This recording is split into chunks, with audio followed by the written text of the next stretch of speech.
से एक बहुत बड़ी दुर्घटना हुई और जहाज गिर गया।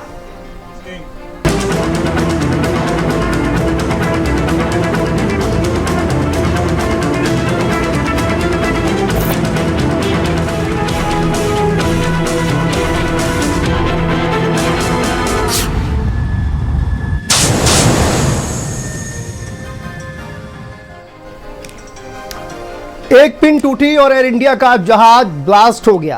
अहमदाबाद प्लेन हादसा कैसे हुआ, 270 लोगों की जान कैसे गई, अब इसकी फाइनल रिपोर्ट नहीं आई है। 12 जून को यह विमान हादसा हुआ, जिसके बाद से भारत ही नहीं बल्कि पूरी दुनिया दहल गई थी। आपने देखा होगा किस तरह से वो तस्वीरें भी सामने आई और इस हादसे को देखकर पूरी दुनिया दहल गई थी। दुनिया भर के कई देश ड्रीम लाइनर का इस्तेमाल करते हैं। डबल इंजन वाला ये विमान था और इसको लेकर तमाम तरह की बातें भी सामने आई हैं कि आखिर इस हादसे में क्या वजह रही, इसकी जो पूरा हादसा हुआ है क्या कमियां रही जिसकी वजह से ये विमान धराशायी हो गया, जमीन पर गिरा और उसके बाद आग की लपटों से घिरता हुआ नजर आया। अहमदाबाद हादसे से पहले इस विमान को सबसे सुरक्षित माना जाता था, लेकिन इस हादसे के बाद बैक टू बैक ऐसी कई घटनाएं सामने आई हैं एक के बाद एक, जिसने इसके रखरखाव और इसकी तकनीकी जांच पर सवाल उठा दिए हैं। 12 जून का जो हादसा था वो दिल दहलाने वाला ये हादसा, इसका ब्लैक बॉक्स का FDR और CVR 13 जून को और दूसरा 16 जून को बरामद हुआ था।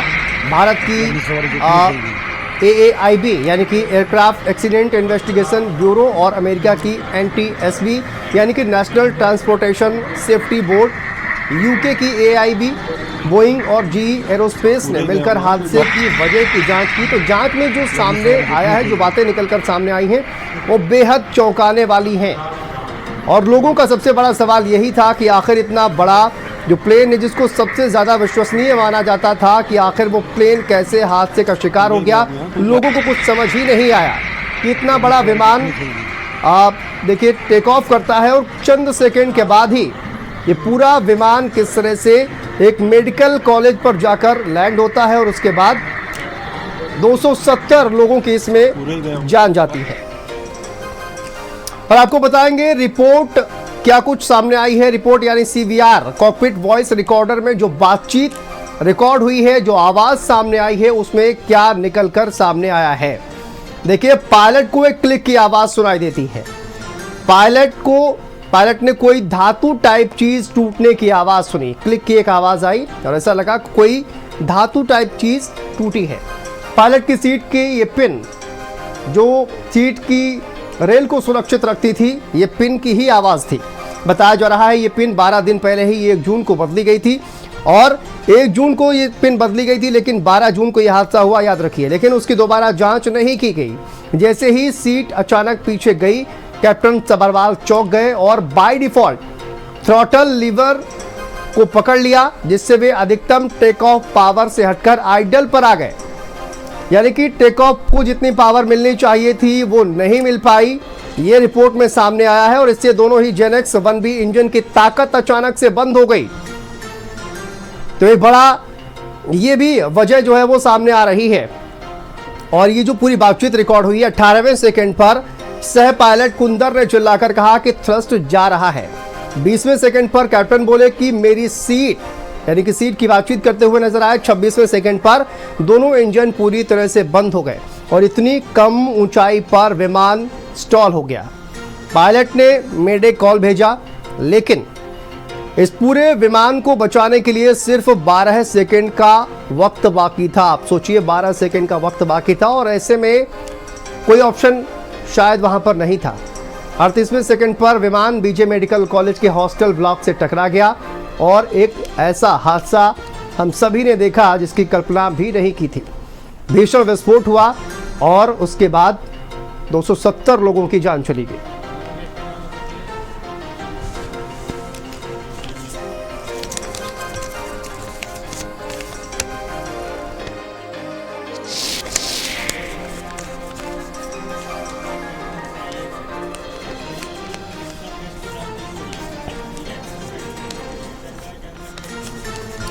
तो देखिए किस तरह से ये पूरा जहाज कहा जाए धराशायी हो गया था। आपने देखा किस तरह से पूरा विमान हादसे का शिकार हुआ, भीषण आग की लपटें निकलकर सामने आई और सबकी जुबान पर एक ही सवाल था कि आखिर वो क्या वजह रही जिसकी वजह से ये पूरा विमान हादसा हुआ है और इसमें 270 लोगों की जान चली गई है। चलिए इसी पर बातचीत करेंगे। हमारे साथ दो खास मेहमान जुड़ गए हैं, उनसे आपका परिचय करा देते हैं। हमारे साथ ज्ञान प्रकाश वाजपेयी जी जुड़ गए हैं, रिटायर्ड ग्रुप कप्तान हैं, और हमारे साथ आलोक सहाय जी जुड़ गए हैं कि एविएशन एक्सपर्ट है। सबसे पहले मैं आलोक सहाय जी आप ही से शुरुआत करता हूं। सर, ये जो जानकारी अब निकल कर सामने आई है और ख़ासकर एक पिन का जिक्र किया जा रहा है कि एक पिन टूटी और उसके बाद किस तरह से उन्होंने थ्रॉटल लीवर को पकड़ा और इसकी वजह से कहीं ना कहीं ये हादसा एक इसकी वजह मानी जा रही है। मैं ये नहीं कह रहा हूँ कि ये मुख्य वजह, लेकिन ये भी एक बहुत बड़ी वजह मानी जा रही है। आप इसको किस तरह से देखते हैं जो जाँच में अब चीज़ें धीरे धीरे निकल कर सामने आ रही हैं? शांतनु जी, इसकी संभावना तो मुझे कम लग रही है क्योंकि देखिए, इस तरह की एक घटना हुई थी अक्टूबर 2018 में जी। एयर इंडिया एक्सप्रेस फ्लाइट थी, एक त्रिची से दुबई तक जा रही थी जी। और उसमें यही हुआ था कि उसका सीट रिक्लाइन हो गया और पायलट का हाथ जो है वो थ्रस्ट पे पड़ा रखा हुआ था, तो वो पीछे थ्रस्ट खिंच गया और थ्रस्ट कम हो गया जी। लेकिन इसमें भी क्या होते हैं कि कई चीजें होती हैं, जैसे ऑटो थ्रस्ट में उस समय जहाज था जी। ऑटो थ्रस्ट में जहाज था 2018 की जो घटना है, तो एक लेवल से ज्यादा थ्रस्ट कम नहीं होगा क्योंकि जहाज ऑटोमेटिक मोड में है। तो 77% पे आके थ्रस्ट रुक गया, फिर भी 77% था। वैसे में क्या हुआ था उस केस में कि फिर को पायलट ने तुरंत को स्थिति संभाली और उसको आगे करता है बाद में, लेकिन इनको बाद में पता चला काफी बाद में कि वो लो थ्रस्ट पे जा रहे हैं। स्थिति संभालने के बाद भी उनको ये पता नहीं था कि वो लो थ्रस्ट पे जा रहे हैं। तो उसमें क्या हुआ था कि उड़ान के समय में ILS के एंटीना से और बाउंड्री वॉल से भी उनका व्हील जो है वो टकराया था और बाद में उस जहाज को फिर इमरजेंसी वापस बुला करके लैंड करा दिया गया था जी। तो ये घटना इस तरह की एक हुई है, लेकिन इस केस में ऐसी घटना की संभावना मुझे कम इसलिए लग रही है। उसका कारण मैं बता रहा हूं, क्योंकि अगर मान लीजिए उसका सीट पीछे हो गया और थ्रॉटल उसका हाथ पर था ऑटोमेटिक और पीछे आ गया थ्रॉटल, तो को पायलट होता है ना, को पायलट उसको तुरंत थ्रॉटल को आगे कर लेगा। ऐसा थोड़ी है कि ये थ्रॉटल को हाथ से पकड़ के लेके बैठ जाएगा। और 18-20 सेकंड का समय जहाज के टेक ऑफ में काफी समय होता है। 18 सेकंड का समय हम ऐसे कह दें कि बहुत कम समय है। जहाज के टेक ऑफ में, रिएक्शंस में, एविएशन में, एयर ट्रैफिक कंट्रोलर के रिएक्शंस में 18 सेकंड का समय बहुत ज्यादा समय होता है। तो वो इस चीज को आसानी से रिट्रीव कर सकते थे अगर थ्रॉटल गलती से हाथ से पीछे खींच भी गया है तो इनिशियल तो मैं यही कह सकता हूँ शांतनु जी कि मुझे इसकी संभावना काफी कम लग रही है। जी हाँ, बिल्कुल। ज्ञान प्रकाश वाजपेयी जी भी हमारे साथ जुड़े हुए हैं। सर, जिस तरह का ये घटना सामने आया और उसमें देखा गया कि पूरा विमान पूरी तरह से ध्वस्त हो गया, सबसे बड़ा सवाल यही था, लोग कह रहे थे कि आखिर क्या वजह रही। दोनों इंजन एक साथ फेल होने की भी एक थ्योरी सामने आई, लेकिन ये चीज़ें आपस में किस तरह से कनेक्टेड रहती हैं कि एक जो चीज़ है वो दूसरे से कनेक्टेड रही। पायलट जो है वो उसके सीट से पिन टूटती है और पिन टूटने की वजह से ये सारी चीज़ें एक के बाद एक जुड़ते हुए नजर आती हैं। त्रिपाठी जी नमस्कार, साहब आपको भी नमस्कार। जो रिपोर्ट आपने अभी चलाई है, इस रिपोर्ट को मैंने सोशल मीडिया पे भी देखा है। इसके बहुत से बिंदुओं से मैं असहमत हूँ जी। इसके अंदर उन्होंने कैप्टन कमांडर के फ्लाइंग आवर्स 12,000 कुछ बताए हैं, जबकि actual flying hours were 8,200 and को पायलट के आवर्स कुछ 4,000 बताए हैं। एक्चुअल में देवर 1,100 आवर्स। सेकेंड थिंग, जहां तक आपका कहना है कि जो कैप्टन और को पायलट की सीट होती है वो आगे पीछे एक रेलिंग में जस्ट लाइक कार की सीट होती है और वो ये जो पिन होती है उसको एक पोजीशन पे रोक लेती है।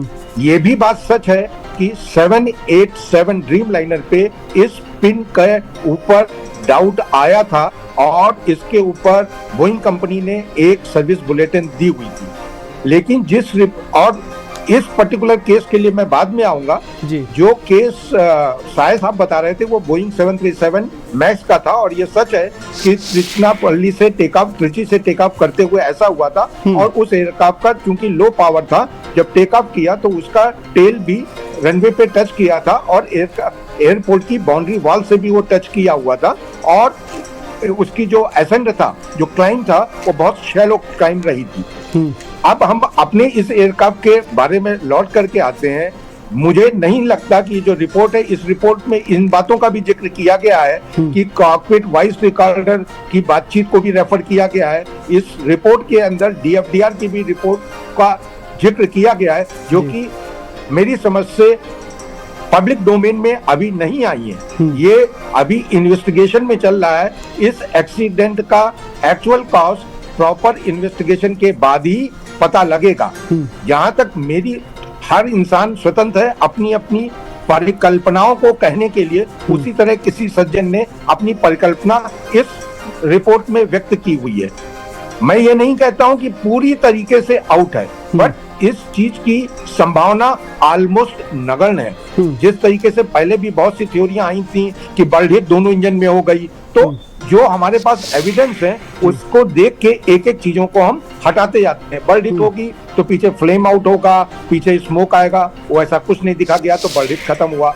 किसी ने बोला कि इसमें फ्यूल कंटेमिनेशन, सैबोटाज हुआ है। अगर फ्यूल कंटेमिनेशन होगा तो एयरक्राफ्ट में वाइब्रेशन होगा, उसकी एग्जॉस्ट गैस स्मूथ नहीं होगी, तो वो परिकल्पना भी रोक दी गई। जो इस वक्त सबसे ज्यादा संभावना चल रही है कि इसके टेक ऑफ रोल में इनकी स्पीड होती है V1 speed, V2 speed and VR speed. ये V1 और V2 के बाद एक स्पीड होती है, जिसके बाद अगर कोई इंजन में तकनीकी खराबी आ गई तब भी वो एयरक्राफ्ट को टेक ऑफ जरूर कर देते हैं, क्योंकि इनके पास रनवे में बची हुई लेंथ इतनी नहीं रह जाती है कि वो एयरक्राफ्ट की ब्रेक और थ्रस्ट रिवर्सल और बाकी जो एयरक्राफ्ट को रोक सकती हैं उन सुविधाओं को यूज करके एयरक्राफ्ट को रोका जाए। और ये एयरक्राफ्ट पूरी तरह से कैपेबल है सिंगल इंजन टेक ऑफ के लिए। तो जो मेरी मान्यता या मेरी परिकल्पना है अब उपलब्ध साक्ष्यों के अनुसार कि एक एयरक्राफ्ट, एक इंजन टेक ऑफ जो V की स्पीड के बाद फेल हुआ और ऊपर जाकर के दूसरा इंजन आइडल पावर पर हो गया। दूसरा इंजन फेल नहीं हुआ, क्योंकि अगर दोनों इंजन फेल होते तो ये एयरपोर्ट की परिधि से 1000 मीटर आगे जाकर के एयरक्राफ्ट गिरा है। अगर दोनों इंजन फेल होंगे तो 300 मीटर पे ही जहाज को गिर जाना चाहिए, उतनी दूर तक नहीं जाएगा। बिल्कुल सर, आपकी सारी बातें ठीक है, लेकिन धीरे धीरे जो इन्वेस्टिगेशन सामने आ रही है उसी आधार पर ये जांच रिपोर्ट भी सामने आई है। और हम पायलट के एक्सपीरियंस पर सवाल नहीं खड़े कर रहे हैं, ना ये सवाल है। पायलट एक्सपीरियंस थे, जाहिर सी बात है, और इसी वजह से वो पायलट जो है वो प्लेन उड़ा रहे थे। लेकिन सवाल आलोक जी मैं यही एक बार फिर से है कि एक छोटी सी पिन जिसने इतना बड़ा जहाज, कहा यह जा रहा है कि इन्वेस्टिगेशन का पार्ट है ये। हालांकि जो डिटेल रिपोर्ट है वो कहीं ना कहीं निकल कर सामने आएगी और तमाम एजेंसियां इसमें जांच पड़ताल कर रही हैं। UN भी इसमें शामिल हो चुका है, तो वो जो रिपोर्ट निकल कर सामने आएगी वो देखना होगा। लेकिन ये एक जो थ्योरी दी जा रही है, इससे आप कितना सहमत हैं और कैसे ये चीज़ें एक दूसरे से कनेक्टेड रहती हैं कि एक छोटी सी पिन का टूटना और उसके बाद ये इतनी बड़ी दुर्घटना का होना, जिस तरह से एक ये भी बात निकल कर सामने आ रही है। शांतनु जी देखिए, इसमें कोई शक नहीं है कि जो घटना, इस तरह की घटना हो चुकी है जैसा कि हम लोगों ने अभी डिस्कस किया, और घटना हुई है और जहाज का टेल टकराया, जहाज का लेट टेक ऑफ हुआ, ILS के एंटीना से हल्का सा टकराया, तो उसके बाउंड्री वॉल से टकराया, तो तो क्रैश भी हो सकता था, तो इस तरह की घटना हो चुकी है, तो 100% इससे नकारा नहीं जा सकता है। तो हो सकता है इस तरह की घटना हुई हो। और थोड़ा सा एक और बल ये मिलता है कि इस जहाज का जो वीडियो अवेलेबल है उससे भी ऐसा लगता है कि जहाज का लेट टेक ऑफ हुआ है जी। जहाज का लेट टेक ऑफ हुआ है। जो त्रिची वाले जहाज में भी यही हुआ था कि थ्रस्ट के कमी के कारण जहाज का लेट टेक ऑफ हुआ था, लेकिन जहाज काफी क्लियरेंस उसका हो चुका था, क्लियरेंस लेवल अचीव कर चुका था, वो सुरक्षित, ऐसा नहीं था कि ये जहाज इतना नीचे था कि बाउंड्री वॉल या ILS या किसी चीज से टकरा जाए। तो एक सेफ हाइट तक तो उसने ऊंचाई गेन कर ली थी, उसके बाद अगर भी इतना टाइम न मिले कि थ्रस्ट को अगर मान लीजिए गलती से हाथ से पीछे खींच भी गया है तो को पायलट होता है, वो उसको आगे कर देगा। और ऐसा थोड़ी है कि पायलट उसको थ्रस्ट पर पकड़ के बैठ जाएगा, हाथ छोड़ेगा नहीं। उसको रियलाइज होगा कि उसका सीट पीछे रिक्लाइन हो गया है तो वो हाथ छोड़ देगा। को पायलट वहां से मैं आपके कुछ पास आता सेकंडों के लिए, हूँ। जैसे एक बार फिर से वो सीबीआर की जो बातचीत है जो निकलकर सामने आई है और क्या बातचीत हुई है वो एक बार अपने दर्शकों को दिखाते हैं, जिसमें देखिए 18वें सेकंड पर सह पायलट कुंदर ने चिल्लाकर कहा कि थ्रस्ट जा रहा है, और 20वें सेकंड पर कैप्टन बोले कि मेरी सीट, और 26वें सेकंड तक दोनों इंजन पूरी तरह से बंद हो गए। ये जो थ्योरी सामने आ रही है, जो जांच सामने आ रही है, इतनी कम ऊंचाई पर विमान स्टॉल हो गया ये कहा जा रहा है। पायलट ने मेडे कॉल भेजा लेकिन विमान को बचाने के लिए 12 सेकंड काफी थे। आप ये कह रहे हैं कि 12 सेकंड बहुत ज्यादा होते हैं, लेकिन दुर्भाग्यवश शायद उस विमान में वो नहीं बचाया जा सका और इतना बड़ा हादसा हो गया। आलोक जी। तनु जी, 12 और 18 सेकेंड थ्रस्ट देने के लिए काफी होते हैं, काफी ज्यादा होते हैं।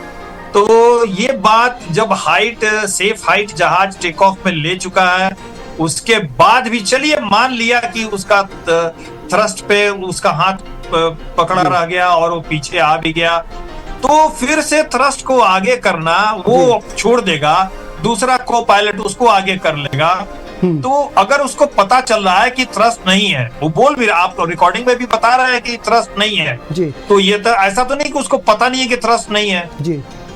उसको पता जब है थ्रस्ट नहीं है तो वो हाथ हटाएगा, अपना दूसरा एक्शन लेगा, को पायलट को बोलेगा इसको आगे करो। को पायलट भी देख रहा है कि थ्रस्ट जा रहा है, तो मुझे इसकी संभावना बहुत कम लग रही है कि ऐसा जाम हो जाए कि थ्रस्ट फिर आगे 12 सेकंड 18 सेकंड तक थ्रस्ट को खोलने का समय न रहा हो। ये थोड़ी सी संभावना इसकी कम लग रही है मुझे। जी हाँ, बिल्कुल। ज्ञान प्रकाश जी, मैं आपसे जानना चाह रहा हूं कि देखिए 18वें सेकंड में ये नोटिस किया गया कि थ्रस्ट जा रहा है और उसके बाद 38वें सेकंड में ये जो पूरा विमान है वो ब्लास्ट हो जाता है। 20 सेकंड इस दौरान कहा जाए कि 20 सेकंड का वक्त होता है। इस 20 सेकंड में आपको क्या लगता है कि क्या कंट्रोल किया जा सकता था या इसको आप लापरवाही मानते हैं? किस तरह से देखते हैं कि पूरा 20 सेकंड का वक्त था जब नोटिस किया और उसके बाद जो प्लेन ब्लास्ट हुआ? ये न्यूज सोशल मीडिया पे है, इसकी सच्चाई पर मुझे व्यक्तिगत रूप से संदेह है। एक बार अगर काल्पनिक तौर पे इसको सच भी मान ले तो 2 सीटें होती हैं, एक पे कमांडर बैठा है और एक पे को पायलट बैठा हुआ है, तो दोनों सीटों की पिन टूट जाना और दोनों का पीछे होना। आपकी जानकारी और अपने दर्शकों की जानकारी के लिए एक बात और बताते, 787 जो ड्रीम लाइनर है इसमें थ्रॉटल का डिजिटल लॉक भी होता है और पायलट भी टेक ऑफ के टाइम, क्योंकि एक क्रूशियल फेस ऑफ फ्लाइंग होता है, वो थ्रॉटल पे हाथ रखता है जिससे कि थ्रॉटल आगे पीछे ना हो। अगर उसकी सीट पीछे आ रही है कमांडर की तो को पायलट की सीट तो वहीं पे है, वो उसको करेक्ट कर सकता है, वो अपने हाथ हटा सकता है। तीसरी बात ये है कि जो मैं अपनी कल्पना दे रहा हूँ कि उस जगह पे अगर दूसरे इंजन में कोई तकनीकी खराबी आ गई या जो फेडक होता है fully automatic digital engine control जो इन थ्रॉटल्स को कंट्रोल करता है, उसने कोई गलत सिग्नल भेजा, इंड्यूस सिग्नल भेजा for any internal fault, then वो जो थ्रॉटल है वो आइडल पे आ गया जो लाइव इंजन था। या फिर ये चीज मैंने पहले भी किसी डिबेट में बोला था, हो सकता है ये भी मेरी कल्पना है कि कोई सैबोटाज हुआ, जिस तरीके से इजराइल गाजा वार के बीच में पेजर और मोबाइल फट रहे थे, तो किसी सैबोटाज करके ये एक सिग्नल फेडक में इंड्यूस किया और वो चीज ने जो लाइव इंजन था उसकी पावर आइडल पे ले आई, जैसे मैंने पहले भी थ्योरी पे बताया था। और जहां तक वो मैं इसलिए इस सोच को और आगे बढ़ा रहा हूँ, ये बात भी सच है कि जो इस एयरक्राफ्ट में जो दुर्घटनाग्रस्त एयरक्राफ्ट था, इसने एक नॉर्मल रनवे की जो लेंथ होती है उससे ज्यादा डिस्टेंस ली। इसलिए क्यों ली? क्योंकि उसमें एक इंजन एक क्रिटिकल स्पीड के बाद फेल हुआ, इसलिए उसको ज्यादा रनवे की स्पीड रनवे लेंथ। बिल्कुल सर, देखिए एक सेकंड की कीमत क्या होती है, इस घटना से हमें कहीं ना कहीं सबक मिलता है, लेकिन मानवीय भूल लापरवाही कहीं ना कहीं सामने निश्चित तौर पर आई है, जिसके बाद इतनी बड़ी घटना देखने को मिली है। एक तस्वीर और आपको दिखाते हैं सर, जिसमें देखिए आप जो तस्वीर सामने आई है वो स्पाइस जेट की ये फ्लाइट बताई जा रही है, जिसमें विंडो आप देखिए ये टूटे हुए नजर आ रही है और गोवा से पुणे के लिए ये फ्लाइट जा रही थी और उसमें ये विंडो टूटी हुई नजर आई है। आप इसको किस तरह से देखते हैं? आप क्या इसको जब वहां पर फ्लाइट चली होगी तो क्या फ्लाइट का वहां पर निरीक्षण नहीं किया गया होगा, या फिर इस विंडो को बदलने की कोशिश क्या वहां पर नहीं की गई होगी, या इसमें आपको लगता है कि लापरवाही नहीं है, या इसी तरह की छोटी छोटी जो चीजें हैं जिनको इग्नोर करना एक बहुत बड़े हादसे का कारण बन सकता है? आलोक जी। जी शांतनु जी, बिल्कुल सही आपने कहा। अभी कुछ दिन पहले एक और घटना हुई थी कि दरवाजे का जो एयर प्रेशर का जो लॉक करने के लिए जो पैडिंग होती है जी, उसमें लीक हो गया था, तो आवाज आ रही थी। ये किस तरह की लापरवाही है, ये तो मुझे समझ में नहीं आती है। इसमें कोई शक नहीं है कि एयरक्राफ्ट मेंटेनेंस के जो शेड्यूल्स हैं उसको हमारे डीजीसीए को और रेगुलेटिंग अथॉरिटीज को काफी कड़ाई से मॉनिटरिंग करनी पड़ेगी और चीजें जो है वो इंस्पेक्शन की जाए, और इंस्पेक्शन करके किसी ने लिख करके साइन करके दे दिया, ये सिर्फ इससे हमें संतुष्ट नहीं होना पड़ेगा, क्योंकि वो बंदा सही में चेकअप किया कि नहीं किया, कि आधा चेकअप करके ऐसा ही साइन करके दे दिया। जैसा कि मैं खुद बता रहा हूँ, मेरा अनुभव रहा है, चीजें अच्छी नहीं है भारतीय हवाई अड्डों पर एयरक्राफ्ट मेंटेनेंस में, और खास करके एयर इंडिया में मैं दावे के साथ कहता हूं कि काफी खराब मेंटेनेंस का स्कोर रहा है उनका। डीजीसीए ने भी कई बार इस पर कड़ी टिप्पणियां की हैं। तो अब सवाल है कि कोई बड़ा कदम उठाने की आवश्यकता है ताकि मूल परिवर्तन आ सके एयरक्राफ्ट मेंटेनेंस में हर एक एयरलाइंस में। जी हाँ, बिल्कुल। लेकिन ज्ञान प्रकाश जी, आप सोचिए कि 30-35 हज़ार की फीट की ऊंचाई पर ये विमान, और ऐसे में वहां पर किस तरह का टेम्परेचर रहा होगा, किस तरह का प्रेशर रहा होगा, ये आप अच्छी तरह से जानते हैं। और ऐसे में ये इस तरह की बड़ी लापरवाही, आप सोचिए कितने जो वहां पर यात्री थे उनकी जान को खतरा बन गया था। आप ये इमेजिन कर सकते हैं कि कितना बड़ा हादसा हो सकता था, विमान किस दिशा में जा सकता था, या क्या हाल इसका हो सकता था। ये इतनी बड़ी लापरवाही कहीं ना कहीं इसको इग्नोर किया गया है, जिस तरह की ये कंडीशन दिखा रही है। अगर जो आपने कहा है कि 30 से 35 हजार फीट, मेरा मानना है कि 20-25 हजार फीट पे ये एयरक्राफ्ट रहा होगा, लेकिन उतनी हाइट पे भी ये जो वीडियो आप दिखला रहे हैं, अगर ऐसा हुआ है एयरक्राफ्ट की विंडो का अगर पैनल अंदर आ गया तो निश्चित मानिए जितने भी आज आसपास के सीट पे बैठे लोग हैं और जिन्होंने बेल्ट नहीं पहनी है वो तुरंत बाहर जाएंगे। इसका कारण ये है कि जैसे जैसे हम 12,500 या 400 फीट के ऊपर जाते हैं, हवा का दबाव कम होता जाता है, ऑक्सीजन की मात्रा कम होती जाती है, तुरंत ऑक्सीजन मास्क आएंगे, पायलट को तुरंत इमरजेंसी डिसेंट करना पड़ेगा, क्योंकि जहाज काफी ऊंचाई पे चलता है और हम ये चाहते हैं कि हमारे जो पैसेंजर अंदर बैठे हैं उनको कोई भी इस तरीके की असुविधा ना हो, तो हम ग्राउंड लेवल का एटमॉस्फेयर क्रिएट करने की कोशिश करते हैं। इसलिए एयरक्राफ्ट को अंदर से प्रेशराइज करते हैं, जबकि बाहर का प्रेशर काफी कम होता है, और अगर बाहर प्रेशर कम अंदर प्रेशर ज्यादा तो जो पैसेंजर सीट बेल्ट नहीं पहने हैं तुरंत बाहर निकल जाते। ये एक बहुत ही भयावह दुर्घटना हो सकती थी। दूसरी बात, ये एयर इंडिया का एयरक्राफ्ट नहीं है, स्पाइस जेट का एयरक्राफ्ट है और ये कल की दुर्घटना है। तीसरी बात, मुझे ये प्रतीत होता है कि ये एक्चुअल पैनल ना होकर के एक कॉस्मेटिक पैनल है जो कि अंदर आया है, लेकिन ये कॉस्मेटिक पैनल का भी इस तरह अंदर आना, मेन जो पैनल पीछे वाला है वो इंटैक्ट है, which has a structural integrity. अगर ये पैनल भी आता है तो ये एक रख रखाव के ऊपर धब्बा है, ये गलत है। इसमें डीजीसीए की जो अथॉरिटीज हैं, एयरवर्दीनेस और एयर सेफ्टी ऑफिसर, उन सबको डिटेल में चेक करना चाहिए, जिससे कि जो एयर पैसेंजर हैं, चाहे वो स्पाइस जेट के हैं, चाहे वो एयर इंडिया के हैं, चाहे वो इंडिगो के हैं, उनमें एक कॉन्फिडेंस आए, उनमें एक भय की स्थिति ना पैदा हो। इसलिए ये बहुत जरूरी है क्योंकि आज भी एयर ट्रेवल बाकी दूसरे ट्रेवल की तुलना में सबसे सेफ ट्रेवल माना जाता है। तो डीजीसीए का एक बहुत बड़ा रोल है। एक और सुझाव बिन मांगा मैं डीजीसीए को देना चाहता हूं कि जो उनके अधिकारी एयर वर्दीनेस और एयर सेफ्टी को देख रहे हैं उनमें भी कुछ रोटेशन किया जाए, क्योंकि हो सकता है कि एक कंप्लीसेंसी आ रही हो, इन चीजों को नहीं देखा जा रहा हो ये, और इस पे डिटेल इन्वेस्टिगेशन होना चाहिए। भले ही ये कॉस्मेटिक पैनल है, इस पे कोई पिछला मेंटेनेंस वर्क कब हुआ, किसने लगाया था, क्या ग्लू सही तरीके से लगा था, क्या उसकी क्यूरिंग टाइम दी गई थी, इन सब पहलुओं पर विशेष रूप से जांच होनी चाहिए। और इन जो भी लोग जिम्मेदार, बिल्कुल आपने कई महत्वपूर्ण बातें कही हैं। मैं आलोक जी का एक बार फिर से रुख करूंगा। आलोक जी, कई महत्वपूर्ण सुझाव भी जो है वो ज्ञान प्रकाश जी की ओर से दिए गए हैं, लेकिन देखिए सवाल एयर इंडिया के जो विमान था उसको लेकर एक बार यही खड़े हो रहे हैं कि आखिर 12 जून को ये पूरा हादसा हुआ, 1 महीना हो चुका है लगभग, कहा जाए कि जुलाई का वक्त आ गया है, लेकिन अभी तक जांच रिपोर्ट सामने नहीं आ पाई है। इसके पीछे की वजह क्या, इतना डिले क्यों हो रहा है? क्या विस्तृत जांच जो है वो की जा रही होगी?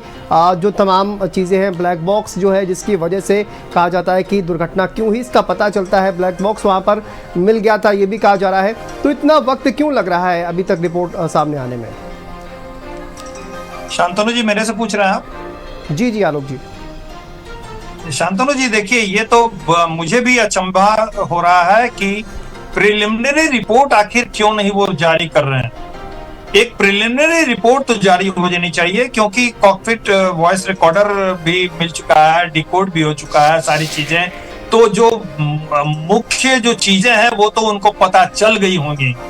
और इसके लिए जो इतनी उत्सुकता है, इतना एक्साइटमेंट है, चारों बगल तनाव है, तो उनको एक प्रिलिमिनरी रिपोर्ट देना चाहिए। भले ही डिटेल्ड रिपोर्ट में समय लगेगा, ये बात समझ में आती है, लेकिन इतना समय लगाना प्रिलिमिनरी रिपोर्ट में ये गलत है। ये तो मैं भी मानता हूं ये गलत है। और शांतनु जी मैं आपको बताऊं कि काफी स्तर पे, चाहे वो डीजीसीए का स्तर हो या एयर इंडिया का मेंटेनेंस का स्तर हो, चीजें बहुत ही खराब हैं, चीजें बहुत ही खराब है। शांतनु जी मैं आपको एक समय हो तो एक छोटा सा उदाहरण दे दूं जो मेरा एक्सपीरियंस है मुंबई एयरपोर्ट पे। 30 सेकंड्स है आपके पास, दे दो? जी बिल्कुल, ज्ञान प्रकाश जी का रुख करूंगा। ज्ञान प्रकाश जी, एक लीक से हटकर बातचीत करते हैं। सर, एक क्यूरियोसिटी है, उसको लेकर मैं आपसे कुछ पूछना चाहता हूं। ये जो सिविल को लेकर जो विमान है, इसमें कहा जाता है कि एक छोटा सा पक्षी अगर टकराता है तो उससे भी प्लेन को एक बहुत बड़ा नुकसान हो सकता है और प्लेन जो है वो क्रैश भी हो सकता है।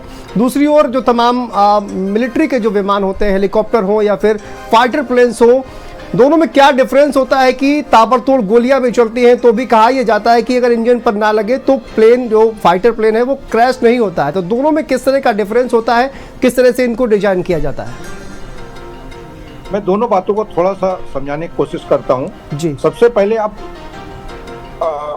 और आपके दर्शकों को एक चीज समझना चाहिए कि न्यूटन का एक लॉ है, मोमेंटम, मास इनटू वेलोसिटी। जी, आप स्कूटर 40 की स्पीड पे चला रहे हो, एक छोटा सा कंकड़ उठ के आपके चेहरे पे आता है तो आप घायल हो सकते हैं। आप देखिए, ये 300 टन का जहाज होगा, आप समझने की कोशिश कीजिए, और उसकी स्पीड देखिए। तो जब चिड़िया टकराती है तो न्यूटन के थर्ड लॉ से every action has equal reaction. चिड़िया का मास 300 ग्राम हो सकता है, उसकी स्पीड 300 मीटर पर सेकंड, 100 मीटर, 50 मीटर पर सेकंड, बट ये टोटल मोमेंटम ट्रांसफर होता है और बहुत बड़ा डैमेज जहाज पे होता है। मेरा ख्याल है ये बात आपको समझ में आई होगी। दूसरी बात जो कहनी है, जो आप कंपेयर कर रहे हैं कि वायुसेना के विमान और सिविल विमानों में अगर बंदूक की गोली, ऐसा नहीं है। अगर एयरफोर्स का भी जहाज है, वो बंदूक की गोली कहाँ पे लगी, क्योंकि दो बातें हैं, मैं वो उनको भी क्लियर कर देता हूँ जी। जो एयरफोर्स के भी जहाज होंगे वो भी बर्ड हिट से डैमेज होते हैं, उनमें भी उतना ही नुकसान होता है। डिपेंड करता है वो गोली लगी कहाँ पे। अगर सुपरफिशियल टच करके निकल गई, एक ऐसी स्किन पे लगी जो फ्लाइट सेफ्टी क्रिटिकल नहीं है, तो उसमें डैमेज नहीं होगा। तीसरी बात है, जो वीवीआईपी फ्लाइंग में और जहां पे हमें मालूम है, जैसे हेलीकॉप्टर की फ्लाइंग होती है, जहां पे मुझे मालूम है कि वहां पे खतरे के आभास है, तो हम आर्मर्ड प्लेटिंग करते हैं, और उन जगहों को इंजन के चारों तरफ लगाते हैं, कॉकपिट में जांच उड़ाते हैं कि अगर कोई बुलेट की गोली आए तो आर्मर्ड प्लेट से, जैसे आपने व्हीकल भी सुना हो, वीवीआईपी या बड़े लोगों की जो सीनियर रिस्पॉन्सिबल अपॉइंटमेंट पीपल हैं, उनके लिए एक आर्मर्ड प्लेट की गाड़ी चलती है, जिससे कोई अगर गोली मारे भी तो उनकी जान सुरक्षित रहे। तो ये 3 चीजें हैं, कोई भी डिफरेंस गोली नहीं करेगी। कोई भी चिड़िया, चाहे वायुसेना का जहाज हो, चाहे सिविल एविएशन का जहाज हो, उसमें कोई भी भेदभाव नहीं करेगी।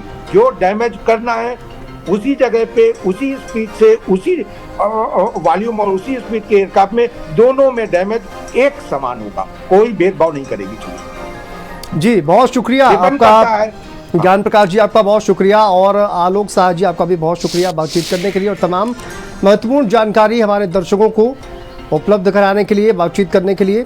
और देखिए फिलहाल जो विस्तृत जांच रिपोर्ट है अहमदाबाद हादसे की वो आना बाकी है, लेकिन जो इनिशियल जानकारी सामने आ रही है उसको लेकर ये तमाम बातें।